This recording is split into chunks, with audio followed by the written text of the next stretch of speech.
If you ever been worried that AI music is about to replace real artists and real music, and that fear has kept you from creating or releasing music, in this video I'm going to address why AI is actually opening up a brand new market for real musicians. I'm Josh Ortiz. I help artists, musicians, and creative monetize their music so that their income can scale. I recently came across this video, well, a couple of videos that are trending regarding AI music and how it's going to disrupt industries and stuff like that. And I guess it's trending because one of the concerns is that like it's gonna replace real musicians, and that's I guess the overall sentiment regarding AI that's gonna replace a lot of markets and industries and jobs. And I had some thoughts about it because it's a very interesting topic. So I wanted to just kind of show some of the stuff that was out there that it's being discussed regarding AI and stuff like that. So the same way DALL-E can turn text into new art, Music LM can take a database of music that's tagged and turn text into music. So you can be really simple and generic, or you can get really descriptive with your text. So here's what it made, for example, for a meditative song. So that's pretty good, but here's something completely different: whistling a Mozart symphony.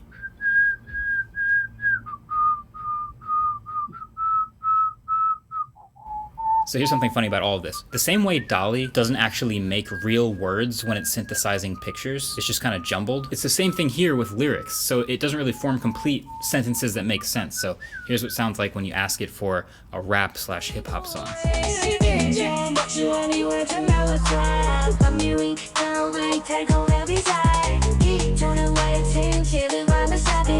So the same way DALL-E Sounded kind of cheesy to me. And I think The that's gonna easiest be and one of cheapest. the problems. So the same way I think that's going to be one of the problems with AI. As it might get better over time, but a lot of it's going to sound cheesy. But I also think that musicians and creatives can use this as a tool to probably speed up the process of a few things. If you're just using it as like for an element in your music and just as a tool for a small portion of what you're trying to accomplish, I think that that's pretty cool. I personally don't have any problems with that. It's like any other tool, right? It may make the process easier or like faster, right? And the problem with that is that you might end up you might end up losing quality or good quality because the technology is not as good as a real person making it, right? I think that's like that across the board. Another video I saw that was very interesting, and it's kind of like the setup for the topic I want to discuss, and one of the points I want to bring is this Forrest Frank video that I came across. Let's check it out.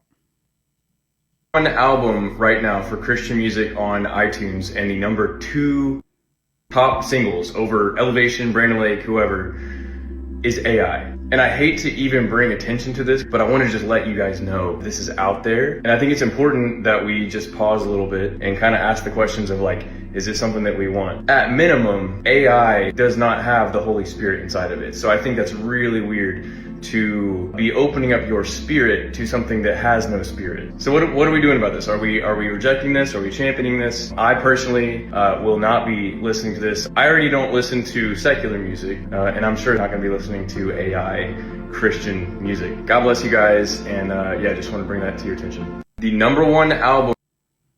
Okay, so his approach or like his perspective was more from like a spiritual perspective.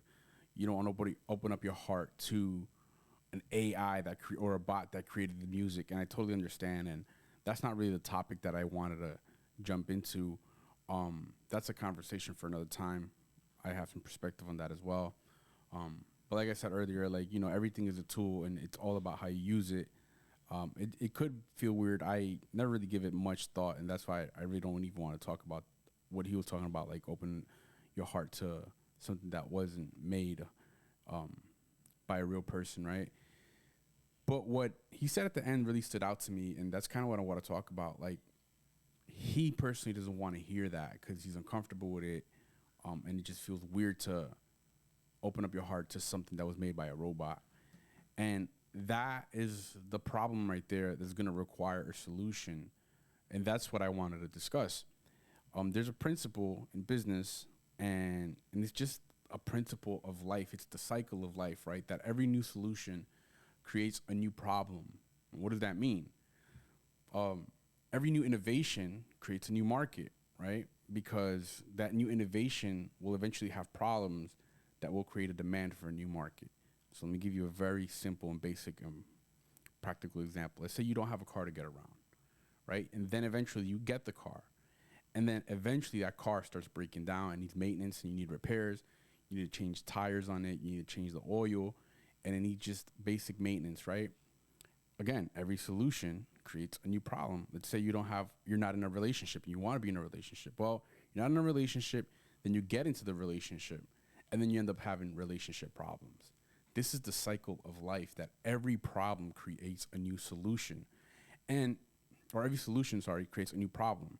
And from a music business perspective, and even in business in general, innovations that are coming out, I know a lot of people are stuck on like that AI is going to replace a lot of jobs, and it will. But here's the other side we need to see that a lot of people aren't talking. It's also going to create a lot of new opportunities, and a lot of new skills will be needed in the marketplace that people need to learn and adapt so that I can go be a part of the solutions that are needed for that new innovation to take off, right? So that is the principle that is important for every artist, musician that is watching to understand that every solution creates a new problem. Now, how does that actually apply, right, to the music business and to what we're discussing? Well, because AI is coming out with music, it's going to lower the quality, but also people like Forrest Frank, right, there's clearly an audience out there, and I've talked to many artists and musicians and creatives and even just general consumers that consume music every day that they're like, bro, I don't even want to pay attention to that. There's a market that is kind of against the grain, doesn't want pop culture, doesn't want pop music, right? There's a market for that. Then there's a whole entire market that doesn't want that and wants actual real life music. So this AI music thing is going to actually create more solutions for artists and more of a demand for artists and creatives to start pumping out music that is organic and just authentic and real. And that is going to actually increase sales across the board for artists and musicians.